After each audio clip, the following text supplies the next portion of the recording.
Good morning everyone. இன்றைக்கி செஷனில் என்ன பார்க்க போகிறோம்னா, ஒரு ரெஸ்யூமேவை எப்படி பில்ட் பண்ணுறது. ரெஸ்யூமேனா என்ன, அது எதுக்கு தேவைப்படுது, நம்ம எப்படி ஒரு காலேஜ்லேயோ ஸ்கூல்லையோ ஐடி கார்டு யூஸ் பண்ணுறோம், அண்ட் ஆல்சோ ஒரு இந்தியாவில் இருக்கிறது ஒரு ஆதார் கார்டு யூஸ் பண்ணுறோம். அந்த மாதிரி ஒரு கம்பெனிக்குள்ளே உங்களுக்கு இந்த விஷயங்கள்லாம் தெரியும், நீங்கள் யாருன்றதை சுருக்கமாக ரைட் பண்ணி கொடுக்குற ஒரு டாக்குமெண்ட்டுக்கு பேர் தான் ரெஸ்யூமே. இந்த ரெஸ்யூமே மட்டும் கரெக்டாக இல்லை அப்படின்ற பட்சத்தில் உங்களால் ஒரு ஒர்க்குக்கு போகவே முடியாது. ஏன்னா உங்களோட ஓன் பர்சனல் டேட்டாவே நீங்கள் கரெக்டான ஆர்டரில் கரெக்டாக ப்ரொவைட் பண்ணலை அப்படின்னா அந்த கம்பெனி எப்படி உங்களை எடுப்பாங்க. ப்ரீவியஸ் டேஸில் எப்படி இருக்கும்னா, நம்ம இந்த ரெஸ்யூமை டேரெக்டாக எடுத்துகிட்டு போய் ஒரு பர்சன்ட்ட கொடுக்குற மாதிரி இருக்கும். ஹச்ஆர் அதை நோட்டீஸ் பண்ணுவாங்க கரெக்டாக.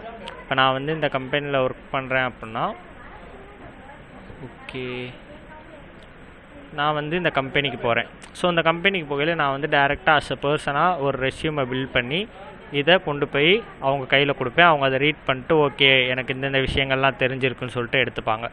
நowadays என்ன ஆகுதுன்னா, நிறைய பேர் இருக்காங்க, வேலை தேடிட்டு இருக்காங்க, லேக்ஸ் கணக்கில் பீப்புள் இருக்கையில் ஒரு ஆளையும் நம்மளால் ஸ்ட்ரைட்டாக கம்பெனியை அப்ரோச் பண்ண சொல்ல முடியாது. இதுக்காக என்ன பண்ணாங்கன்னா, அடிஷ்னலாக இவங்க ஒரு ஆன்லைன் மெத்தடை ஃபாலோ பண்ண ஆரம்பித்தாங்க கரெக்டாக. ஸோ கம்பெனி இங்கே இருக்குது, சம்திங் பெங்களூராக இருக்கட்டும், சென்னையாக இருக்கட்டும், ஏதோ ஒரு இடத்துல, நான் மதுரை இல்லை கோயம்புத்தூர் ஏதோ ஒரு இடத்துல இருக்கேன்.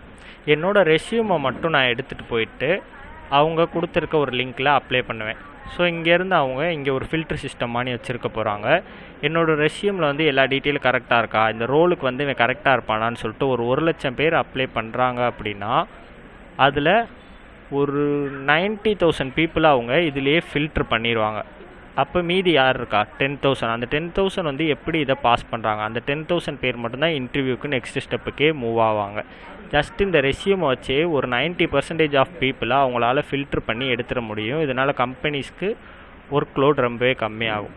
இந்த டெஸ்ட்டை பாஸ் பண்ணணுன்னா நம்ம ரெஸ்யூம் என்ன மாதிரி இருக்கணும், இதையுமே ஆள் உட்காந்து செக் பண்ணிகிட்டு இருக்க மாட்டாங்க. ஃபுல்லாகவே ஏஐ தான். ஏடிஎஸ் ஃப்ரெண்ட்லியாக இருக்கணும்னு சொல்லிட்டு எல்லா இடத்துலையும் கேள்விப்பட்டிருப்பீங்க.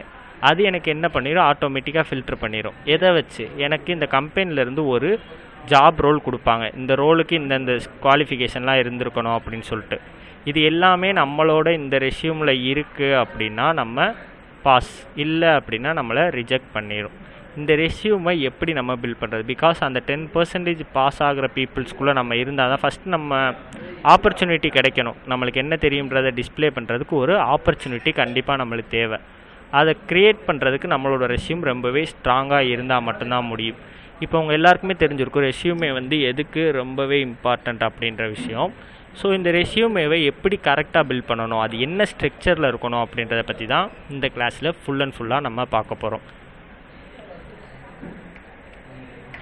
ஓகே, ரெஸ்யூமே அப்படின்றது என்னன்னு சொல்லிட்டு பார்த்துட்டோம். இதில் ஃபஸ்ட்டு எடுத்தோடனே என்ன இருந்திருக்கணும், உங்களோட நேம். ரெண்டாவது முக்கியமான விஷயம் என்னென்னா, நான் எல்லாருமே ரெஸ்யூமே வச்சுருப்பீங்க. ஈவன் உங்கள் ஸ்கூல் காலேஜ் டைம்ஸில் எல்லாருமே ஒரு ரெஸ்யூம் க்ரியேட் பண்ணியிருப்பீங்க. இன்னமுமே அதை அப்டேட் பண்ணாமல் ஒரே ரெஸ்யூமையே நீங்கள் பார்க்குற எல்லா கம்பெனிக்குமே அப்ளை பண்ணுறது தான் எல்லோரும் பண்ணுற ஒரே ஒரு தப்பு.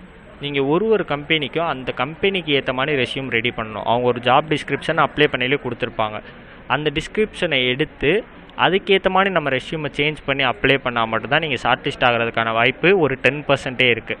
அதையும் தாண்டி அதை எப்படி நம்ம இன்க்ரீஸ் பண்ணுறதுனா அதோட ஸ்ட்ரக்சர், ஒரு ரெஸ்யூமேனா இந்த ஸ்ட்ரக்சரில் தான் இருக்கணும்னு சொல்லிட்டு அதை தான் இப்போ பார்க்க போகிறோம். ஃபஸ்ட்டு நேமு, நெக்ஸ்ட்டு அந்த நேமுக்கு பக்கத்தில் உங்களோட ரோலை கொடுத்தாலும் பெட்டர். ஒரு ஜாவா டெவலப்பருக்கு அப்ளை பண்ண போகிறீங்கன்னா நேம் கீழே சின்னதாக ஜூனியர் ஜாவா டெவலப்பர். அதே நீங்கள் எக்ஸ்பீரியன்ஸ் பீப்புளாக இருந்தீங்கன்னா சீனியர் ஜாவா டெவலப்பர். உங்கள் நேமு கீழே நீங்கள் ரோலை மென்ஷன் பண்ணுறது ஒரு பெஸ்ட்டு வே. Next summary. நீங்கள் ஒரு ஃப்ரெஷர் பீப்புளாக இருக்கீங்கன்னா சம்மரி இருக்கணும். சம்மரியில் நீங்கள் என்ன பண்ணுறீங்க அப்படின்றது இருக்கணும்.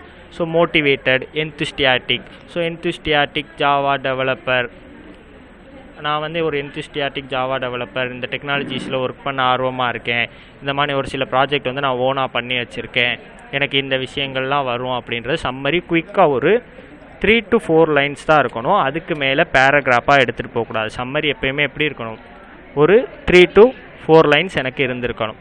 இதுக்கப்புறம் உங்களோட லிங்க்டின் லிங்க்கு, contact number, mail ID. So இது மூணுமே நெசசரியாக எல்லாரோட ரெஸ்யூம்லேயுமே இருந்திருக்கணும். என்னது, லிங்க்டின், கிட்டப், போர்ட்ஃபோலியோ இருந்தால் இன்னுமே பெட்டர். இப்போ முதல்ல எக்ஸ்பீரியன்ஸ் பீப்புள் மட்டும்தான் போர்ட்ஃபோலியோ க்ரியேட் பண்ணுவாங்க. இப்போ ஃப்ரெஷர்ஸுமே வந்து போர்ட்ஃபோலியோ எக்ஸ்பெக்ட் பண்ணுறாங்க கம்பெனி சைட்லேருந்து. ஸோ லிங்க்டின், கிட்டப், போர்ட்ஃபோலியோ, தென் வேறு இமெயில் ஐடி, தென் உங்கள் மொபைல் நம்பர் கான்டாக்ட்டுக்கு, ப்ளஸ் உங்களோட அட்ரஸையுமே இங்கேயே ப்ரொவைட் பண்ணிட்டீங்கன்னா ஈஸியாக இருக்கும். லைக் ஒரு இந்த பார்ட் மாதிரி பிரிச்சுக்கோங்க உங்கள் ரெஸ்யூம் ஃபார்மேட்டை. ஒரு பெரிய பாக்ஸ் இருக்க போது இந்த பெரிய பாக்ஸில் இதுதான் என்னோடய ரெஸ்யூம். இதில் மேலே என்னோடய நேம், என்னோடய role, contact number, email ID, LinkedIn, GitHub, then portfolio. இந்த கான்டாக்ட் நம்பர் பக்கத்துலேயே அட்ரஸ் கொடுத்துக்கலாம். இது எல்லாத்தையுமே அந்த லிங்க்கை ராவாக பேஸ்ட் பண்ணாமல் ஹைப்பர் லிங்க்காக யூஸ் பண்ணிக்கோங்க. ஸோ அதுக்கு மேலே ஒரு டெக்ஸ்ட் விசிபிள் ஆக போகுது. இங்கே லிங்க்டின் டெக்ஸ்ட் மட்டும் தான் இருக்கும். அதை கிளிக் பண்ணால் எனக்கு லிங்க்டின் பேஜுக்கு கூட்டு போகணும். இங்கே வந்து கிட்டப்னு ஒரே ஒரு லிங்க் தான் இருக்க போது, அதாவது கிட்டப்னு ஒரு வேர்டு இருக்க போது, அதை கிளிக் பண்ணால் எனக்கு கிட்டப் பேஜுக்கு கூட்டு போகணும். இதுதான் உங்களோட ஹெட்டர் செக்ஷனாக இருந்திருக்கணும் ஒரு ரெஸ்யூமை பொறுத்தவரை. ஓகேவா? நான் இப்போ சொன்ன டீட்டெயில்ஸ் எல்லாமே அதில் இருந்திருக்கணும். அதுக்கு கீழே தான் வந்து நீங்கள் சம்மரியே பேஸ்ட் பண்ண போகிறீங்க. அப்போ எனக்கு இந்த இது எல்லாமே மேலே இருக்கும். நேமுக்கு next, then summary 3 to 4 lines இருக்கணும்னு சொல்லிட்டேன். நெக்ஸ்ட்டு என்ன போடுவீங்க? எஜுகேஷன். ஸோ இந்த எஜுகேஷன் எனக்கு எப்படி இருந்திருக்கணும்னா ரிவர்ஸ் குரோனலாஜிக்கலில் இருந்திருக்கணும். ரிவர்ஸ் குரோனலாஜிக்கல்னால் என்ன சார் அப்படின்னீங்கன்னா ரொம்பவே சிம்பிள். நீங்கள் கடைசியாக என்ன முடிச்சிருக்கீங்க? நீங்கள் பிஜி முடிச்சிருந்தீங்கன்னா உங்களோட பிஜி டீட்டெயில் தான் ஃபஸ்ட்டு இருக்கணும். ஸோ நான் வந்து பிஜி கம்ப்ளீட் பண்ணியிருக்கேன்னா இங்கே எஜுகேஷன்ற டாப்பிக்கு கீழே ஃபஸ்ட்டு என்னோடய பிஜி, நான் எந்த காலேஜில் படித்தேன், எந்த வருஷம் passed out. Next UG complete பண்ணியிருக்கேன் சார். யூஜி எந்த காலேஜில் படித்தேன், எந்த இயர் பாஸ்ட் அவுட்டு, என்ன டிகிரி. மேபி ஒரு சில கம்பெனியில் பெர்சன்டேஜ் கேட்டிருப்பாங்க. 80% மேலே இருந்தால் தான் இதுக்கு அப்ளை பண்ணணும், 60% மேலே இருந்தால் தான் அதுக்கு அப்ளை பண்ணணுன்றப்ப உங்கள் பெர்சன்டேஜையும் சேர்த்து நீங்கள் மென்ஷன் பண்ணியிருந்துருக்கணும். நெக்ஸ்ட்டு இந்த மாதிரி பிஜி பண்ணியிருந்தீங்கன்னா 12th மட்டும் ஆட் பண்ணுங்கள். பிஜி பண்ணலை அப்படின்னா இதுக்கு கீழே 10th ஆட் பண்ணிக்கோங்க. எந்த காலேஜ், எந்த ஸ்கூலு, என்ன டிகிரி. 10th இருக்காது, 12th இருக்கும். ஸோ இது எல்லாத்தையும் மென்ஷன் பண்ணிட்டு உங்களோட எஜுகேஷன் செஷனை இதோட க்ளோஸ் பண்ணிடணும். நெக்ஸ்ட்டு என்ன? டெக்னிக்கல். ஸோ டெக்னிக்கல் ஸ்கில்ஸில் உங்களுக்கு என்னென்ன ஸ்கில்ஸ் இருக்குது, டெக் ஸ்கில்ஸ்ன்னு போட்டு ஒரு சில பேர் என்ன சொல்லுவாங்கன்னா மொத்தமாக HTML, CSS, JavaScript, React, Java இந்த மாதிரி கொடுத்துருப்பாங்க. இந்த மாதிரி எப்பயுமே உங்கள் டெக்னிக்கல் ஸ்கில்ஸ் இருக்கக்கூடாது. எல்லாத்தையும் செப்பரேட் பண்ணியிருக்கணும். Front end HTML, CSS, JavaScript, back end Java, Spring Boot, then database PostgreSQL, MySQL, MongoDB, then tools GitHub, version GitHub, VS code, NetBeans, Eclipse, Spring Boot, STS. So இந்த மாதிரி நீங்கள் multiple இதை தனித்தனியாக பிரித்து தான் எப்போயும் செப்பரேட்டாக தான் கொடுக்கணும். ஒரு சிங்கிள் லைனில் டெக்னிக்கல் ஸ்கில்ஸை போஸ்ட் பண்ணிடக்கூடாது. தென் வேறு என்ன பண்ணணும்? டெக்னிக்கலுக்கு அடுத்து உங்களோட ப்ராஜெக்ட் செக்ஷன் இருந்திருக்கணும். எஜுகேஷன், டெக்னிக்கல், தென் ப்ராஜெக்ட். ஸோ இந்த ப்ராஜெக்ட் வந்து ஆக்சுவலாக எப்படி இருந்திருக்கணும் அப்படின்னா ப்ராஜெக்டோட டைட்டில் கண்டிப்பாக இருந்திருக்கணும். என்னோடய ப்ராஜெக்ட் டைட்டில், அது பக்கத்துலேயே நான் அந்த ப்ராஜெக்டை எது வச்சு பில்ட் பண்ணியிருக்கேன், நான் HTML வச்சு பண்ணியிருக்கேன், CSS வச்சு பண்ணியிருக்கேன் அப்படின்ற டீட்டெயிலை நீங்கள் மென்ஷன் பண்ணியிருக்கணும் கரெக்டாக. நான் இந்த பக்கம் சைடில் போட்டுக்கிறேன் இடம் இல்லாதனால. அங்கே டெக்னிக்கல் ஸ்கில்ஸ் வரைய பார்த்துருக்கோம் கரெக்டாக. இங்கே என்னோடய ப்ராஜெக்ட்ஸுன்ற ஹெட்டிங் கீழே நான் பண்ண ஃபஸ்ட்டு ப்ராஜெக்ட் நேமு, அதுக்கு நான் என்னென்ன லாங்குவேஜஸ் யூஸ் பண்ணியிருக்கேன். முடிஞ்சால் அது பக்கத்தில் அதோட டெப்ளாய் லிங்க்கு, கிட்டப் லிங்க் இருக்கக்கூடாது, அதை நீங்கள் டெப்ளாய்மெண்ட் பண்ணி அதோட லிங்க்கை ஆட் பண்ணியிருக்கணும். இதுக்கு கீழே ஒரு 3 புல்லட்டின் பாயிண்ட். இந்த ப்ராஜெக்ட் எதுக்கு பண்ணியிருக்கீங்க, என்ன பண்ணியிருக்கீங்க, இதோட ரீசன் என்ன, இல்லை குரூப்பாக பண்ணியிருந்தீங்கன்னா இதில் உங்களோட ரோல் என்ன, வெறும் 3 இல்லை 4 பாயிண்ட்டுக்குள்ளே முடிச்சிருக்கணும். இதுதான் வந்து உங்கள் ஒர்க்குக்கு ரொம்பவே இம்பார்ட்டண்ட்டான ஒரு செக்ஷன். ஸோ ப்ராஜெக்ட்டு கிளியராக மென்ஷன் பண்ணுங்கள். செகண்டு, அடுத்த ப்ராஜெக்ட்டு, அதுக்கு என்ன யூஸ் பண்ணியிருக்கேன், அதோட லிங்க்கு, தென் அதை பற்றின ஒரு 3 பாயிண்ட். நீங்கள் நிறைய ப்ராஜெக்ட் பண்ணியிருக்கலாம், பட் அதில் பெஸ்ட்டு என்னன்னு பார்த்து ஒரு 3 ப்ராஜெக்ட் ஆர் 2 ப்ராஜெக்ட் மட்டும் ஆட் பண்ணுங்கள். சும்மா எல்லா ப்ராஜெக்ட்டையும் எடுத்துகிட்டு வந்து நம்மளோட ரெஸ்யூமில் ஆட் பண்ணணுன்ற எந்த ஒரு அவசியமே கிடையாது. பெஸ்ட்டு ப்ராஜெக்ட் எதுவோ அந்த 3 செலக்ட் பண்ணிக்கோங்க. தென் இதுக்கு கீழே நம்மளோட சர்டிஃபிகேஷன்ஸ். ஸோ நீங்கள் சர்டிஃபிகேட் பண்ணியிருப்பீங்க, இந்த இதில் வந்து நான் இந்த சர்டிஃபிகேஷன் முடிச்சிருக்கேன், ஆரக்கிளில் ஜாவா சர்டிஃபிகேஷன் முடிச்சிருக்கேன் அப்படின்றத இங்கே நீங்கள் மென்ஷன் பண்ணியிருந்துருக்கணும். ஓகேவா? தென் சர்டிஃபிகேஷன் பார்ட் முடித்ததுக்கப்புறம் சர்டிஃபிகேஷனுமே நிறையா இருக்கும். நிறைய பேர் வந்து லீட் கோடு, ஹேக்கர் ரேங்க்லாம் கெட் பண்ணியிருப்பீங்க. அதில் எதெல்லாம் வந்து உங்களுக்கு தெரியும்ல, இது பெஸ்ட்டு சர்டிஃபிகேட்டு, நான் அந்த ஃபுல் ஸ்டாக் கோர்ஸ் இங்கே முடித்தேன், தென் இன்டர்ன்ஷிப் கம்ப்ளீட் பண்ணியிருக்கேன், இது எல்லாத்தையுமே என்னோடய சர்டிஃபிகேஷனில் ஆட் பண்ணியிருக்கணும். இது எல்லாமே நான் அஸ் அ ஃப்ரெஷருக்கு சொல்கிறேன். எக்ஸ்பீரியன்ஸ் பீப்புள் அப்படின்னா உங்களோட டெக்னிக்கல் ஸ்கில், எஜுகேஷன் இருக்குல்ல, எஜுகேஷனுக்கு கீழே டெக்னிக்கலுக்கு அடுத்து எக்ஸ்பீரியன்ஸ் இருந்திருக்கணும். எக்ஸ்பீரியன்ஸ்க்கு அடுத்து ப்ராஜெக்ட், ஓகேவா? ப்ராஜெக்ட்டுக்கு மேலே எக்ஸ்பீரியன்ஸு கீழே தான் ப்ராஜெக்ட். எக்ஸ்பீரியன்ஸ் பீப்புளுக்கு சர்டிஃபிகேஷன் முடிச்சுட்டு இங்கே உங்களோட கரிக்குலம் ஆக்டிவிட்டீஸ். கரிக்குலம்னா என்ன? உங்களோட ஸ்டடீஸை தாண்டி நீங்கள் சம்திங் பண்ணியிருப்பீங்களா, அதை தான் வந்து கரிக்குலம் ஆக்டிவிட்டீஸ் அப்படின்னு சொல்லிட்டு சொல்லுவோம். இதில் வந்து நான் ஸ்போர்ட்ஸில் இது வின் பண்ணியிருக்கேன், நான் வந்து ஒரு டீமை ஆர்கனைஸ் பண்ணியிருக்கேன், காலேஜில் நடந்த இந்த டெக் ஃபெக்ஸ்டா இல்லை சிம்போசிசம் அது எல்லாத்தையுமே நான் லீடர்ஷிப் பண்ணி கரெக்டாக கம்ப்ளீட் பண்ணியிருக்கேன், இல்லை காலேஜில் இந்த டிபார்ட்மெண்ட்டில் ஒரு ஆர்கனைசேஷனில் ஒர்க் பண்ணி ஸ்டூடெண்ட்ஸ்க்கு ஹெல்ப் பண்ணியிருக்கேன். இது எல்லாமே உங்களோட கரிக்குலம் ஆக்டிவிட்டீஸ். அஸ் அ ஃப்ரெஷராக இது வந்து ரொம்ப இம்பார்ட்டன்ட். ஏன்னா உங்களுக்கு ஒர்க் எக்ஸ்பீரியன்ஸ் எதுவுமே இருக்காது. உங்களை எதை வச்சு ஜட்ஜ் பண்ணுவாங்கன்னா, இப்போ ஒரு ஸ்போர்ட்ஸில் நீங்கள் வின் பண்ணிக்கிங்கன்னா ஓகே, ஈஸியாக வந்து எதுலேயுமே கிவ் அப் பண்ண மாட்டான். ஒரு ஃபங்க்ஷன் ஆர்கனைஸ் பண்ணிக்கானா ஓகே, இவனால் ஈஸியாக எல்லாருக்கூடயும் கம்யூனிகேட் பண்ண முடியும், அண்ட் லீடர்ஷிப் குவாலிட்டி இருக்கும். இதை வச்சு தான் உங்களை ஜட்ஜ் பண்ணுவாங்க. தென் ஃபைனலாக கடைசியில் வந்து ஃபேமிலி டீட்டெயில்ஸ் அந்த மாதிரி எதுவுமே உங்கள் ரெஸ்யூமில் எடுத்துகிட்டு வராதிங்க. ஜஸ்ட்டு முடிஞ்சால் ஸ்பேஸ் இருந்தால் மட்டும் ஸ்ட்ரென்த்து போட்டுட்டு பாசிட்டிவ் திங்கிங்கு, ப்ராப்ளம் சால்விங்கு, அது எல்லாத்துக்குமே உங்களுக்கு வந்து எவிடன்ஸ் இருந்திருக்கணும். ஸோ ப்ராப்ளம் சால்விங்னு போடுறீங்கன்னா நீங்கள் லீட் கோடில் ஒரு 100 ப்ராப்ளம்ஸ் முடிச்சிருக்கணும். ஏன்னா அவங்க கேட்டாங்கன்னா என்ன செய்வீங்க, இதில் ப்ராப்ளம் சால்விங் போட்டிருக்கீங்களப்பா, என்ன ப்ராப்ளம்ப்பா நீங்கள் சால்வ் பண்ணீங்கன்னு கேட்டால், சார் அது வந்து என்னோடய ஹாபி சார், நான் வந்து இந்த மாதிரி லீட் கோடில் நிறைய ப்ராப்ளம் சால்வ் பண்ணியிருக்கேன் அப்படின்ற மாதிரி நம்ம சொல்லிக்கலாம். இதுதான் வந்து ஒரு ரெஸ்யூமோட ஃபார்மேட். உங்கள் ரெஸ்யூம் இந்த மாதிரி தான் இருந்திருக்கணும், ஓகேவா? இப்போ எல்லாருக்குமே ஒரு கிளியரான ஐடியா கிடச்சிருக்கும் ரெஸ்யூமில் எது டாப்பில் வரும், அடுத்தடுத்த லேயரில் நம்ம என்ன போடணும், எந்த கண்டென்ட்டெல்லாம் அவாய்ட் பண்ணிக்கலாம், இது எல்லாமே உங்களுக்கு தெரிஞ்சிருக்கும் கரெக்டாக. ஓகே, தென் இந்த ரெஸ்யூமை எப்படி ஏஐ வச்சு நம்மளால் சிம்பிளாக க்ரியேட் பண்ண முடியுது அப்படின்றத பார்ப்போமா? ஸோ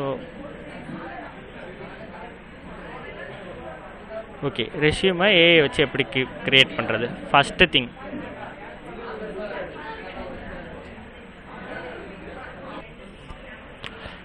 திங் வந்து நம்மளுக்கு என்ன தெரியும்ன்றது நம்மளுக்கு தெரிஞ்சிருக்கணும் கரெக்டாக. இந்த இடத்துல எனக்கு என்னென்னலாம் தெரியும், ஒரு ப்ராம்ப்ட் நம்ம க்ரியேட் பண்ண போகிறோம். ஏன்னா இது எல்லாத்தையுமே நம்மளே பண்ணணும்னா எப்படியும் 45 to 50 மினிட்ஸ் ஆகும் சாலிடாக. அதை நம்ம ஏஐ யூஸ் பண்ணி சிம்பிளாக எப்படி பண்ணுறது? ஃபஸ்ட்டு திங், உங்களுக்கு என்னென்ன தெரியுன்றது உங்களுக்கு தெரிஞ்சிருக்கணும். ஃபார் எக்ஸாம்பிள் நான் வந்து இங்கே ஒரு கமாண்ட் ரெடி பண்ணி வச்சுருக்கேன், as a Java full stack developer. எனக்கு ஜாவா ஃபுல் ஸ்டாக் டெவலப்மெண்ட் தெரியும். What are the roles I can apply? ஏன்னா நம்ம வந்து வெறும் ஜாவா ஃபுல் ஸ்டாக் டெவலப்பர் மட்டும் சர்ச் பண்ணிகிட்டு இருக்க முடியாது, Java developer, Java full stack டெவலப்பர்னு. ஸோ எனக்கு என்னென்ன தெரியும்ன்றதை நான் அடுத்து மென்ஷன் பண்ணியிருக்கேன். எனக்கு HTML தெரியும், CSS தெரியும், Java script, react, PostgreSQL, Java, spring boot, இது எல்லாமே எனக்கு தெரியும். ஸோ நான் வந்து இதை வச்சுட்டு எந்தெந்த ரோலுக்கு என்னால் அப்ளை பண்ண முடியும் அப்படின்றத ஏதாச்சும் ஒரு ஏஐட்ட நான் போய் கேட்க போகிறேன்.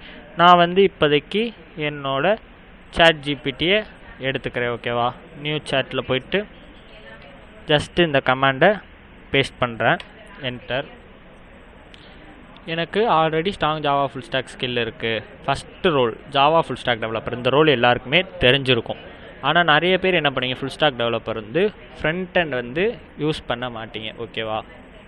அதனால் அடுத்து என்ன ரோலு, ஃப்ரண்ட் அண்ட் டெவலப்பர் ரோலுக்கும் என்னால் அப்ளை பண்ண முடியும். பிகாஸ் நீங்கள் இதுக்குள்ளே போயிட்டு அதுக்கப்புறம் கூட அந்த கம்பெனிக்குள்ளே ஸ்விட்ச் ஆகிக்கலாம், கரெக்டாக? நான் வந்து போனால் ஜாவா மட்டும்தான் போவேன். எப்பயுமே ஒரு ரோலை பேஸ் பண்ணி இருக்காதீங்க. Next back end developer Java. So ஜாவாவில் back end development, software engineer or software developer, web developer, இன்னும் ஒரு சில கம்பெனியில் வந்து சிஸ்டம் டெவலப்பர்னு கொடுப்பாங்க. ஸோ இந்த மாதிரி ரோல்ஸை ஃபஸ்ட்டு நம்மளுக்கு ஒரு அவேர்னஸ் இருக்கணும், எந்தெந்த ரோல்லாம் என்னால் அப்ளை பண்ண முடியும். ஆல்மோஸ்ட் ஒரு 6, 7, 8 ரோலுக்கு என்னால் என்கிட்ட இருக்க ஸ்கில்லை வச்சு அப்ளை பண்ண முடியும். அண்ட் ஆல்சோ இதில் இன்னொரு விஷயம் என்னென்னா, எனக்கு டெஸ்டிங்குமே நான் யூஸ் பண்ணியிருக்கேன். போஸ்ட்மேன் வச்சு டெஸ்ட் பண்ணியிருக்கேன், ஸ்விங்கை வச்சு ஸ்வாகர் வச்சு டெஸ்ட் பண்ணியிருக்கேன். ஸோ அந்த டீட்டெயிலாம் நான் இன்னும் ஆட் பண்ணேன். எனக்கு தெரிஞ்சு ஒரு 12 to 15 ரோல்ஸ் எனக்கு சாலிடாக இருக்கும். நான் ஒரு ரோலை பேஸ் பண்ணியிருக்காமல் ஒரு 15 ரோலுக்கு என்னால் அப்ளை பண்ண முடியும். ஸோ நெக்ஸ்ட்டு எனக்கு இந்த ரோல்லாம் கொடுத்துருச்சு. நெக்ஸ்ட்டு நான் அதில் வந்து என்னோடய பேசிக்கான டீட்டெயில் மட்டும், என்னோடய பேர் என்ன, நான் என்ன டிகிரி முடிச்சிருக்கேன், 12th எங்கே முடிச்சிருக்கேன், 10th எங்கே முடிச்சிருக்கேன். So can you create a resume content as ATS friendly. ATS ஃப்ரெண்ட்லியாக எனக்கு இந்த எல்லா ரோலுக்குமே க்ரியேட் பண்ணு. டோட்டலாக எனக்கு ஒரு 6 ரெஸ்யூம் வேணும்னு சொல்லியிருக்கேன். இங்கே எனக்கு எத்தனை ரெஸ்யூம் கொடுத்துருக்கு, எத்தனை ரோல் கொடுத்துருக்கு, 8 ரோல். ஸோ நான் இதை வந்து ஜஸ்ட் அப்படியே காப்பி பண்ணி திரும்ப பேஸ்ட் பண்ணிக்கிறேன். இதுக்கு வந்து நீங்கள் ப்ராம்ப்ட் இன்ஜினியராக இருக்கணும் அப்படிலாம் எந்த ஒரு இஷ்யூவுமே கிடையாது. ஜஸ்ட்டு உங்களுக்கு கம்யூனிகேட் பண்ண தெரிஞ்சிருந்தாலே போதும். ஃபஸ்ட்டு ஜாவா ஃபுல் ஸ்டாக் டெவலப்பருக்கு எனக்கு ரெஸ்யூம் வந்துருச்சு. இதை நான் அப்படியே காப்பி, இந்த இதை ஃபுல்லாக காப்பி பண்ணி போயிட்டு வேர்டில் போட்டுருவேன். போட்டுட்டு எதை ரிமூவ் பண்ணுவேன், இந்த ரெஸ்யூம்ன்ற லைனை ரிமூவ் பண்ணிடுவேன். இந்த ஹைப்பர் லிங்க்கில் என்னோடய இமெயிலை ஆட் பண்ணிடுவேன். இந்த தமிழ்நாடு முன்னாடி மதுரைன்னு ஒன்று போட்டுப்பேன். ஃபோன் நம்பரில் என்னோடய நம்பர், இங்கே கிட்டப்பு லிங்க்டின் லிங்க்கு. ஸோ நம்ம சொன்ன இந்த ஹெட்டர் செஷன் கம்ப்ளீட் ஆயிடுச்சா. தென் நெக்ஸ்ட்டு அப்ஜெக்டிவ், மோட்டிவேட்டட் இல்லை என்தூசியாட்டிக் சம்திங் இருக்கும். ஸோ இது ரெண்டை வச்சு என்னோடய அப்ஜெக்டிவை டிசைன் பண்ணிட்டேன். எஜுகேஷன் ரிவர்ஸ் க்ரோனலாஜிக்கல், ஃபஸ்ட்டு என்னோடய டிகிரி, அடுத்து 12th, அடுத்து 10th. ஸ்கில்ஸு நான் சொன்ன மாதிரி தனித்தனியாக செப்பரேட்டாக கொடுத்துருக்கேன். இதுதான் ஏடிஎஸ் ஃப்ரெண்ட்லி ரெஸ்யூம். ஸோ எனக்கு எல்லாத்தையும் தனித்தனியாக கொடுத்துருக்கு. தென் ப்ராஜெக்ட்ஸ். ஸோ நான் என்னென்ன ப்ராஜெக்ட் பண்ணியிருக்கேன், இந்த இடத்துல என்னோடய ப்ராஜெக்ட் பற்றி நான் எந்த டிஸ்கிரிப்ஷனும் கொடுக்கல. அதனால வந்து எனக்கு இந்த மாதிரி ஷோ ஆகிருக்கு கரெக்டாக. நான் வந்து இந்த இடத்துல என்னோடய டீட்டெயில்ஸ் எதுவுமே அவ்வளோவா கொடுக்காதனால இந்த மாதிரி இருக்குது. அதே நான் ப்ராஜெக்ட் பண்ணியிருந்தேன், அந்த டீட்டெயில்ஸையும் இந்த இதில் மென்ஷன் பண்ணியிருந்தேன் அப்படின்னா எனக்கு இன்னுமே ஒரு பெர்ஃபெக்டான ரெஸ்யூமை க்ரியேட் பண்ணி கொடுத்துருக்கும். இதை ஜஸ்ட் அப்படியே காப்பி பண்ணி என்னோடய வேர்டில் பேஸ்ட் பண்ணி சேவ் பண்ணி என்னோடய ஒரு புது ரெஸ்யூமாக க்ரியேட் பண்ணிக்க முடியும். தென் பார்த்தீங்கன்னா தெரியும், எனக்கு ஒரு இதுக்கும் ஸ்கில்ஸை வேரி பண்ணி கொடுத்துரும் அதுவே எனக்கு என்னென்ன தெரியும்ன்றதை. ஸோ பேக் எண்டில் Java, spring boot, rest API, PostgreSQL. இங்கே ரெஸ்பான்சிவ் டிசைன், HTML5, CSS3. இங்கே ஜாவா, ஸ்ப்ரிங் பூட்டு, PostgreSQL. இந்த மாதிரி ஒரு ரோலுக்கு ஏற்ற மாதிரி எனக்கு அதுவே சேஞ்ச் பண்ணி கொடுத்துரும். ஜஸ்ட் அ மினிட், ஒரு 2 minutesல என்னால் 8 ரெஸ்யூம்ஸை க்ரியேட் பண்ண முடியும். ஆனால் இதை அப்படியே எடுத்துகிட்டு போய் உங்களோட ஜாபுக்கு சப்மிட் பண்ணிடாதீங்க. ஒன்ஸ் இதை டவுன்லோட் பண்ணி டெஸ்ட் பண்ணி ஏதாச்சும் அடிஷ்னலாக ஆட் பண்ணணுமான்றதையும் நீங்கள் செக் பண்ணிவிட்டு அதுக்கப்புறமா பண்ணிங்கன்னா இன்னுமே குட்டாக இருக்கும். ஈஸியாக உங்களால் ஷார்ட் லிஸ்ட் ஆக முடியும். அண்ட் ஆல்சோ திரும்ப சொல்கிறது என்னென்னா, இந்த மாதிரி தான் இருக்கணும் ஒரு ரெஸ்யூம். நீங்கள் 2 காலமாக பிரிக்கக்கூடாது, காலம்ஸ் அண்ட் டேபிள்ஸ் யூஸ் பண்ணக்கூடாது. ஓகேவா? ஸோ இந்த மாதிரி உங்களோட ரெஸ்யூமை ஏஐஸை யூஸ் பண்ணி ஈஸியாக க்ரியேட் பண்ண முடியும். டெம்ப்ளேட்ஸை யூஸ் பண்ணாதீங்க. ஜஸ்ட்டு கண்டென்ட் எடுத்து வேர்டில் பேஸ்ட் பண்ணி அதை எடிட் பண்ணிக்கோங்க. கேன்வா வந்து நீங்கள் நேரில் போய் சப்மிட் பண்ண போகிறீங்கன்னா அந்த மாதிரி ரெஸ்யூம் மட்டும் கேன்வாவில் டிசைன் பண்ணிக்கோங்க. ஓகேவா? தேங்க்யூ.